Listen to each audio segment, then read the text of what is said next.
خاک میں تیرے ظہور سے فروغ، ذرہ ریت کو دیا تو نے طلوع آفتاب، شوکت سنجر و سلیم تیرے جلال کی نمود، فقر جنید و بایزید تیرا جمال بے نقاب، تیری نگاہ ناز سے دونوں راہ آئے، تیری نگاہ ناز سے دونوں راہ آئے، تیری نگاہ ناز سے دونوں راہ آئے، تیری نگاہ ناز سے دونوں راہ، تیری نگاہ ناز سے دونوں راہ، تیری نگاہ ناز سے دونوں راہ، تیری نگاہ ناز سے دونوں راہ، تیری نگاہ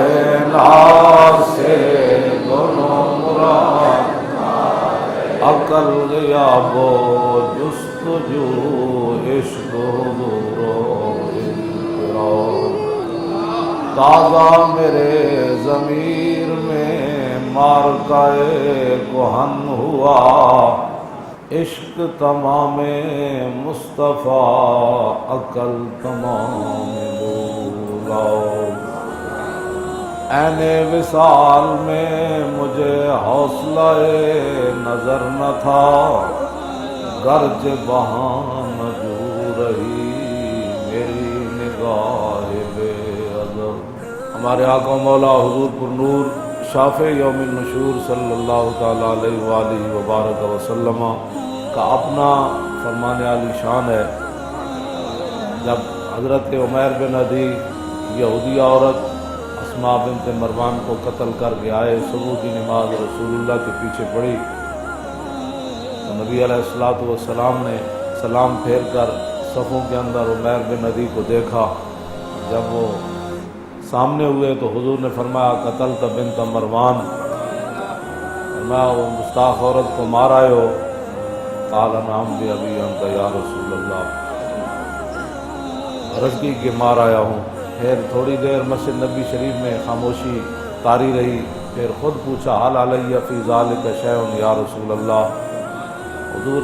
حکومت آپ کی، عدالتیں آپ کی، سب کچھ آپ کا، تو میں ایک گستاخ عورت کو مار کے آیا ہوں، تو کیا اس کے بدلے میں مجھے قتل کیا جائے گا؟ میں جو بات، یہ تو لمبا واقعہ، میں جو بات کرنے لگا ہوں وہ یہ ہے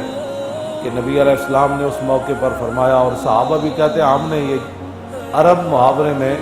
رسول اللہ کی مبارک زبان سے پہلی مرتبہ یہ لفظ سنا، حضور نے فرمایا میرے غلام تو نے سوچا کیا ہے،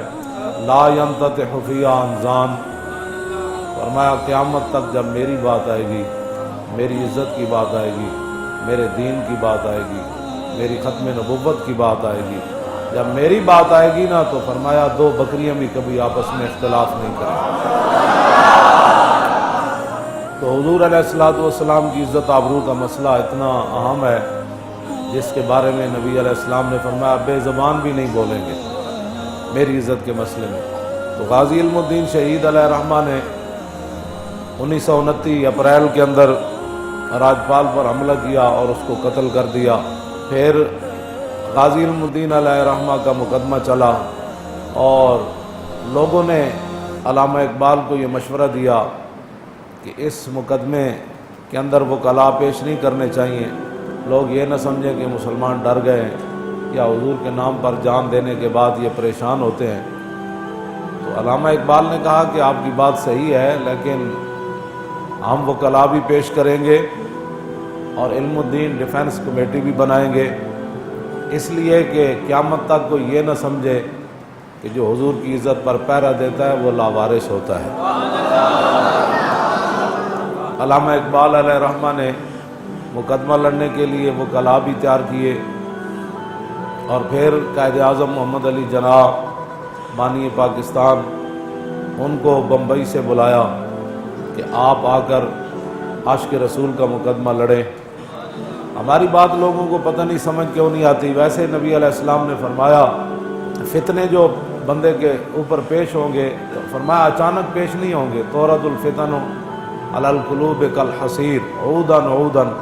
حضور نے فرمایا کہ دلوں پر جو فتنے پیش ہوں گے اچانک دل سیاہ نہیں ہو جائیں گے، ایسے جیسے چٹائیاں بنائی جاتی ہیں تو ایک دھاگا پہلے لگایا جاتا ہے پھر دوسرا، تو حضور نے فرمایا لوگوں کے دلوں پر فتنے ایسے پیش کیے جائیں گے،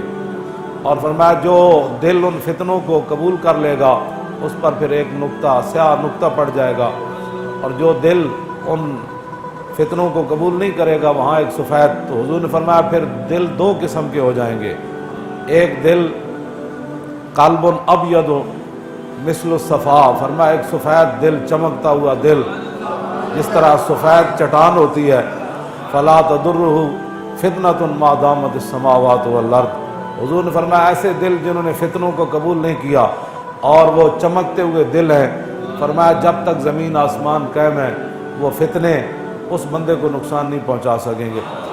دوسرا حضور نے فرمایا والآخر اسود مربادا کالکوز مجیخا، حضور نے فرمایا دوسرا دل جو فتنوں کو قبول کرتا رہتا ہے، حضور نے فرمایا وہ سیاہ، بالکل سیاہ سوا کی طرح، کوئلے کی طرح، حضور نے فرمایا وہ دل ہو جائے گا، اور اس دل کی مثال کالکوز مجیخا، حضور نے فرمایا ایسا برتن جس کو اوندا کر دیا جائے۔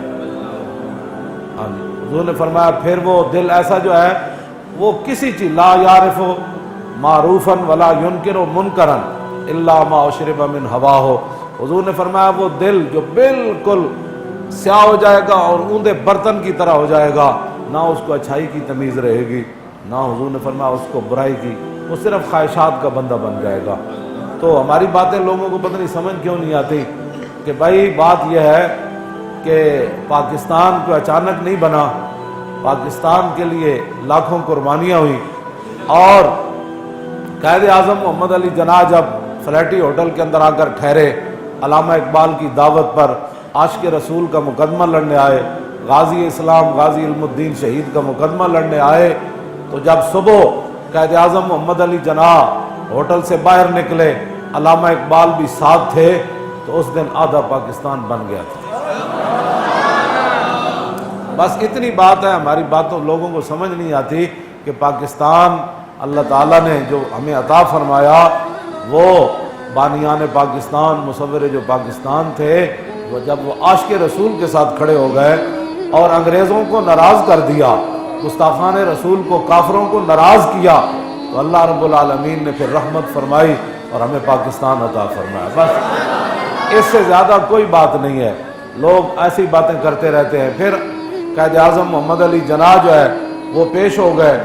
جج کے سامنے، اور جب جج کے سامنے پیش ہوئے،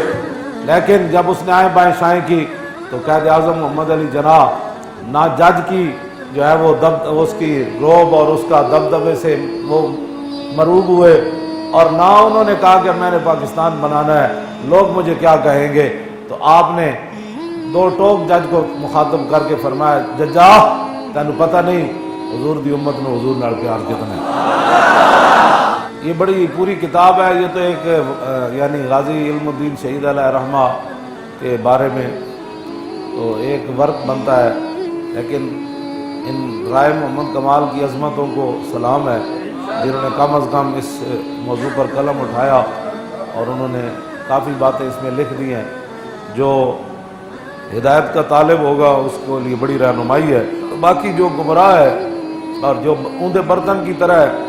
اس کے لیے پورا قرآن بھی اور پوری حدیث بھی، پوری تاریخ اسلام بھی، اور خلفائے راشدین کے جو سارے معاملات ہیں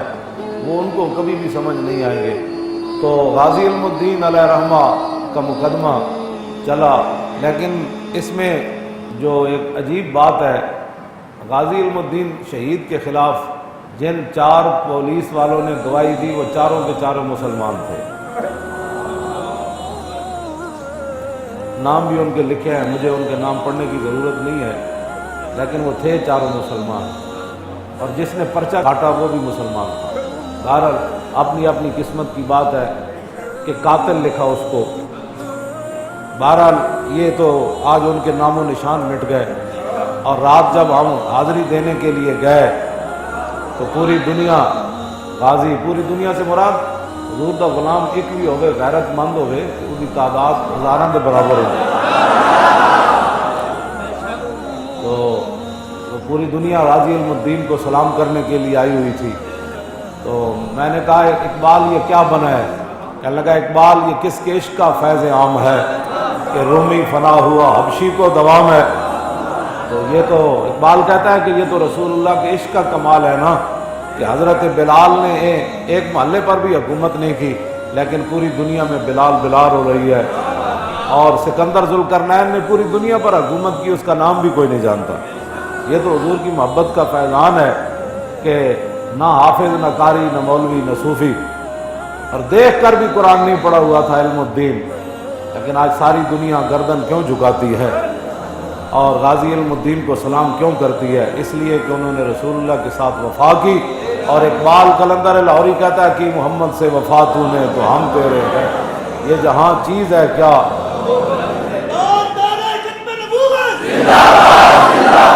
غازی علم الدین شہید علیہ رحمہ کا مقدمہ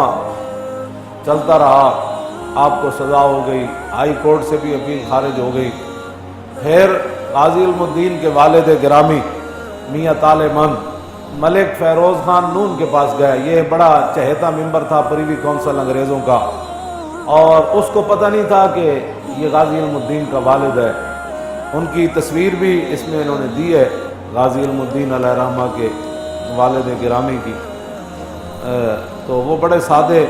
اور ایک پٹکا سا سر پر باندھا ہوا ہے، لیکن جو ان کے بیٹے نے کام کیا تا صبح قیامت، پھر قیامت کے بعد بھی اس دن پھر پتہ چلے گا جب رسول اللہ بلائیں گے ان کو کہ غازی کا والد بھی آ جائے، غازی بھی آ جائے، غازی کا خاندان بھی آ جائے، جنہوں نے ان کو ہاتھ ڈالا جن کی سلطنت میں سورج ان کا غروب نہیں ہوتا تھا، اور تھا وہ رسول اللہ صلی اللہ تعالیٰ علیہ وسلم کے غلام، اور وہ ترخانوں والا کام کرتے تھے، اور کوئی بڑے خاندان کے بھی نہیں تھے، لیکن جو کام کر گئے تا صبح قیامت۔ غازی کو بھی سلام، غازی کی عظمتوں کو بھی سلام، غازی کے خاندان کو بھی سلام، اور غازی صاحب کے جتنے بھی چاہنے والے ہیں ان کو بھی سلام۔ تو غازی علم الدین علیہ رحمہ کے والد گرامی میاں طالع مند علیہ رحمہ وہ گئے اس کے پاس، ملک فیروز خان نون کے پاس گئے، اور اس کو کہا کہ آپ جو ہے نا وہ بڑے چہیتے ممبر ہیں، پریوی کونسل کے انگریزوں کے بڑے چہیتے ہیں، تو آپ مہربانی فرمائیں کہ میرے بیٹے کے لیے سفارش کریں۔ تو اس نے جب سنا نا کہ یہ غازی علم الدین کا والد ہے تو اس نے جوتے بھی نہیں پہنے، اور غازی صاحب کے والد کا ہاتھ پکڑ کر اپنے دفتر سے باہر لے گیا۔ وہ کہنے لگا کہ قبلہ آپ آئندہ میرے جو ہے نا، یہ ہے ان کے والد کی تصویر، یہ تو یہ ہے ان کے والد کی تصویر، غازی علم الدین کے والد گرامی میاں طالع مند نور اللہ مرقدہ کی یہ تصویر ہے۔ نہ کوئی نخرہ، نہ کوئی ٹخرا، نہ کوئی جدت، نہ کوئی اور کپڑے بڑے ہیں جی، ہاں جی، یہ ان کی تصویر ہے۔ اور یہ ملک فیروز خان نون نے جوتے بھی نہیں پہنے، اور غازی علم الدین کے والد کو باہر اپنے دفتر سے لے آیا اور کہا کہ آپ نے آئندہ میرے دفتر میں نہیں آنا، اس لیے کہ انگریز ناراض ہو جائیں گے۔ یہ وہ لوگ تھے جنہوں نے اپنے ایمان بھی بیچے،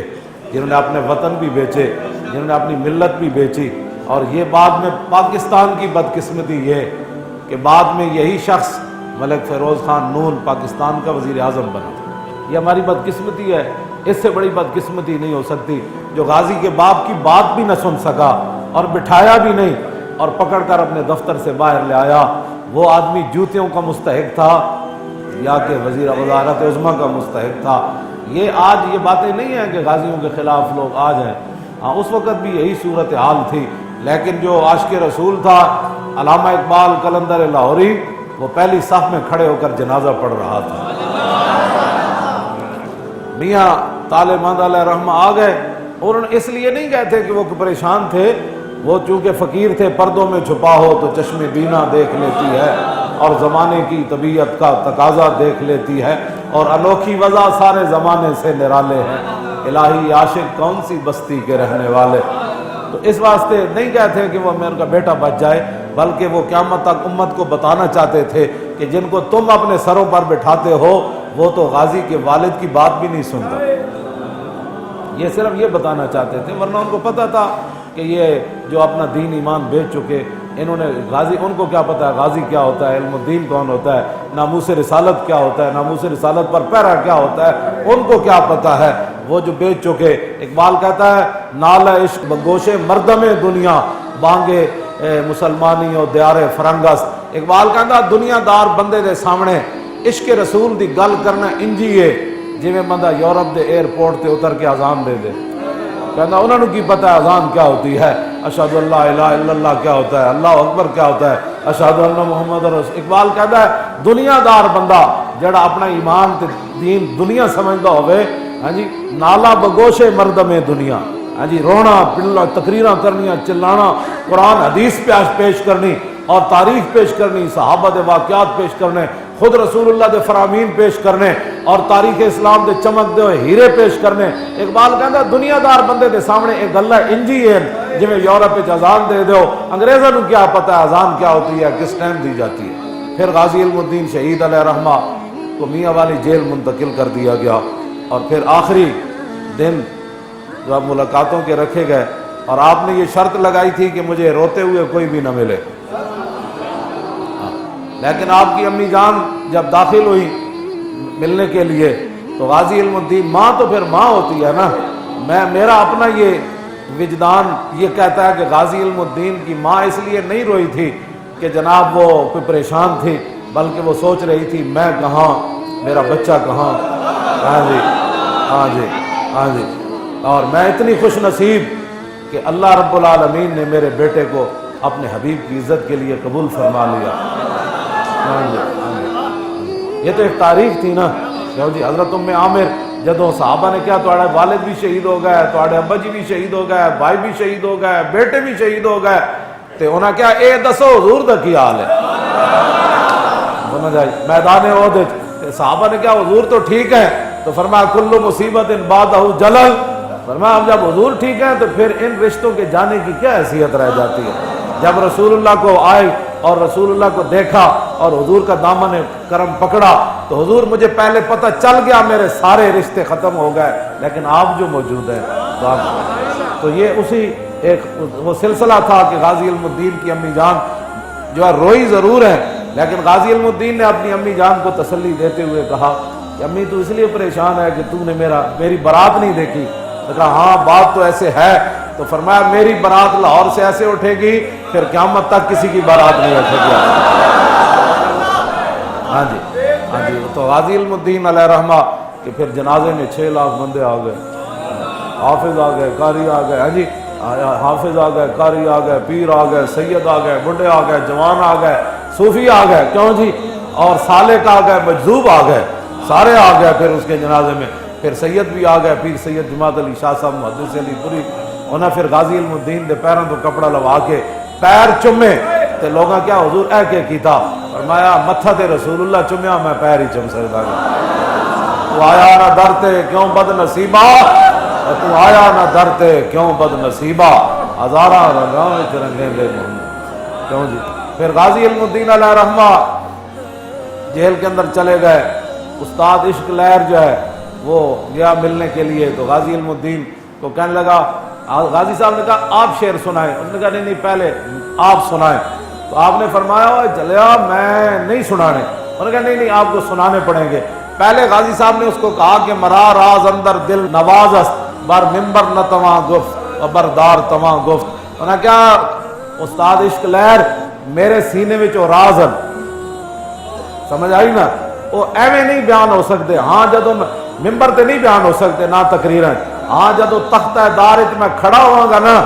اس ویلے کوئی پوچھے گا تو میں راز دس دیا، بر ممبر نہ تواں گفت و بردار تواں گفت، فرمایا وہ ممبر پر نہیں کہے جا سکتے، تختہ دار پر وہ راز بیان کیے جا سکتے ہیں، لیکن اس نے بڑی آرزو کی، اس نے کہا کہ دیکھیں میں آپ کو ملنے کے لیے آیا ہوں، دیکھیں میں نے یہ کیا میں نے وہ کیا، اس نبی کا واسطہ جن کے لیے آپ آئے ہیں مجھے کچھ سنا دے تاکہ میں باہر جا کر لوگوں کو کہوں کہ غازی کیا کہتا ہے. تو غازی صاحب پڑھے ہوئے نہیں تھے, دیکھ کر بھی قرآن, لیکن فرمایا من عاشق سرمستم, من عاشق سرمستم ازدار میندیشم. میں جب سر دینے والا عاشق ہوں, من عاشق سرمستم ازدار میندیشم, تو پھر مجھے تختہ دار سے کیا خوف ہے. جب میں نے سر دینا ہے, خوف تو اس کو ہو کہ جو اقبال کا دو عقل محکم از اساسے چون و چند عشق اریاں از لباس چون و چند. اقبال کہتا ہے اے تے عقل ویکھ دی نہ کل کی ہونا ہے, پرسوں کی ہونا ہے, پھٹ گولی کے میں لگنی, تکلیف کے میں ہونی, کہتے عقل دیکھتی ہے. عاشق تو صرف یہ دیکھتا ہے کہ میرے محبوب کی شان اور عظمت کس کے ہے. مومن از عشق است و عشق از مومن است, عشق را ناممکن وا ممکن است. اقبال کہتا جتھے عشق اتھے مومن, جتھے مومن اتھے عشق. دنیا جنوں ناممکن سمجھے اے نہیں ہو سکتا, عاشق کر کے وکھاندا ہے جو سکدا جو نہیں سکتا. اف عقل صفاق است و صفاق تر, پاک تر چالاک تر بے باک تر. اقبال کہتا جے عقل ظلم تے اتر آوے, سیشن تو لے کے پریوی کونسل تو لے کے اور جناب انہاں دے سارے انگریزاں دے ساری اودیاں پیلا مسترد کر دیون, تے پھر کیا علم الدین رو پیندا. نہ او تختہ دار تے کھڑے ہو کے کہندا ہاں جی کوئی اور بھی سزا ہے. عقل صفاق استو صفاق تر. اقبال کہندا جے عقل ظلم تے اتر آوے تے عشق وڈا دلیر ہو کے دے سامنے آندا. عقل صفاق استو صفاق تر, پاک تر چالاک تر بے باک تر. اقبال کہندا پھر عقل دے مقابلے عشق جڑا وہ وڈا دلیر بھی ہوندا, او دے انداز بھی انوکھے ہوندے, اور پھر پوری دنیا نو لمما بھی پا کے رکھ دیندا, حیران بھی کر کے رکھ دیندا کہ واجبہ انج بھی ہوندا کم. کہندا من عاشق سرمستم ازدار میندیشم, پروانہ جاں بازم از نار میندیشم. کہندا جب میں جان دینے والا پروانہ ہوں تو بھڑکتی ہوئی آگ مجھے کیا نقصان پہنچا سکتی. چوں طالب دیدارم از غیار چے دارم. جب میں نے ایک ہی جگہ اپنی نگاہ لگائی ہوئی ہے, جب میں نے کبھی کوئی سوچ کوئی تصور ہی نہ ابھرا تیری تصویر کے بعد, اور ذہن خالی ہی رہا کاسہ سائل کی طرح. کہا کہ جب میں چوں طالب دیدارم, جب میں رسول اللہ کے نظارے کا منتظر ہوں, تو پھر چوں طالب دیدارم از غیار چے دارم, پھر کوئی بھی دشمن میرا کیا بگاڑ سکتا ہے. پھر کیا کر چوں طالب گلزارم از خار میندیشم. جب میں پھول کی تمنا میں نکلا ہوں گھر سے, تو کانٹے اب میرا راستہ کیسے روک سکتے ہیں.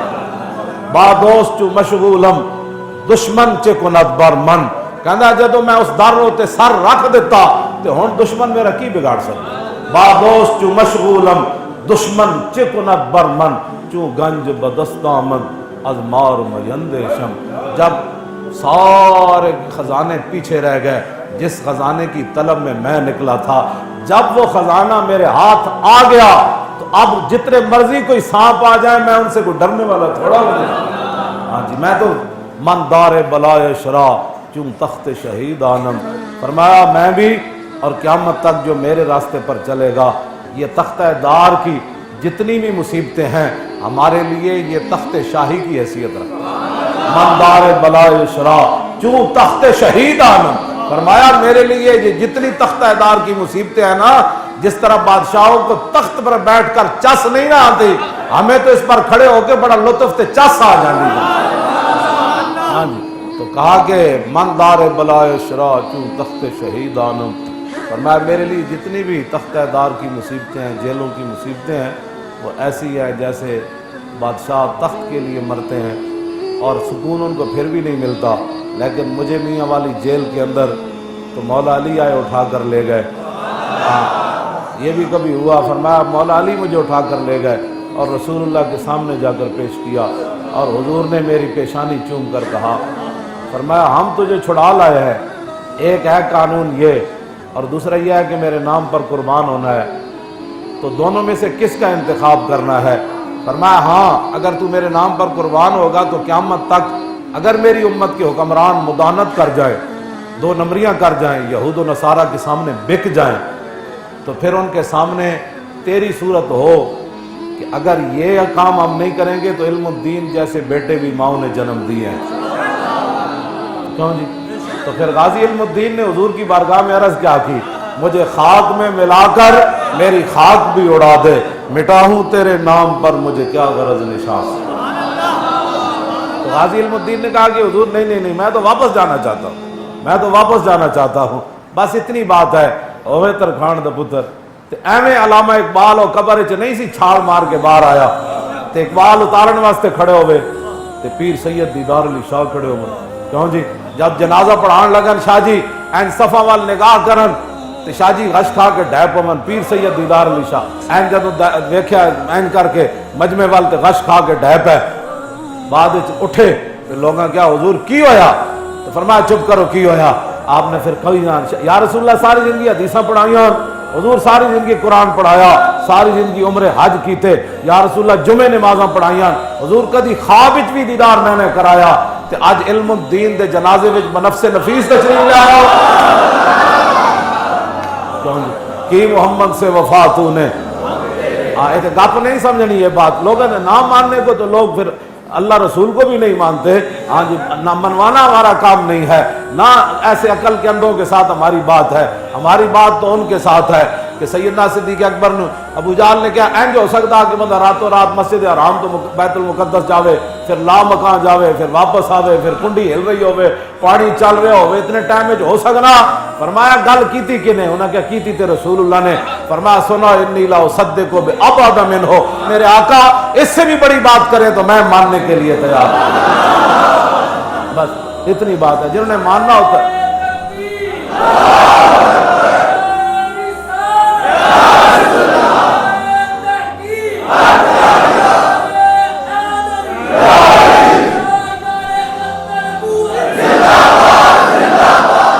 حضرت پیر سید دیدار علی شاہ صاحب جنہوں نے قبر کے اندر اتارا، علامہ اقبال، سید حبیب شاہ، سارے بڑے بڑے لوگ غازی علم الدین کو قبر کے اندر اتار رہے تھے، مولانا ظفر علی خان قبر تیار کروا رہے تھے، اور پھر جب سب تیار وہ قبر کے اندر اتار چکے، پیر سید دیدار علی شاہ صاحب اعلیٰ حضرت بریلوی کے خلیفہ اتار چکے، باہر تشریف لے آئے، علامہ اقبال اکیلے قبر میں رہ گئے، کہا کہ میں نے علم الدین سے ایک بات کرنی ہے، علم الدین سے میں نے ایک بات کرنی ہے۔ انہوں نے بند کھولے اور علم الدین پر ایسے جھک گئے، وہ کہنے لگے کہ انگریزوں نے تجھے لاوارثوں کے قبرستان میں دفن کر دیا اور بغیر سلیبوں کے تیرے منہ کے اوپر مٹی ڈال دی، سارا ظلم انہوں نے کیا، پھر آخر میں نے ضمانت دی، تیری وصیت تھی مجھے لاہور میانی صاحب میں دفنایا جائے، میں نے تیری وصیت کے مطابق انگریزوں کو شخصی ضمانت دی، انگریز گورنر کو۔ ایک بات، اس سے بڑا کوئی انتہا پسند ہو سکتا ہے؟ اس سے بڑا کوئی متشدد ہو سکتا ہے؟ جی، پورے انگریزوں کو کہا کہ اگر مسلم ہندو فساد ہو جائے لاہور میں تو اس کے بدلے میں اقبال کو قتل کر دیا جائے، لیکن عاشق رسول کا جنازہ لاہور میں آنے دیا جائے۔ تو ایسے بند کھول کے اقبال جھکا اور کہنے لگا کہ میں نے تیری وصیت پوری کر دی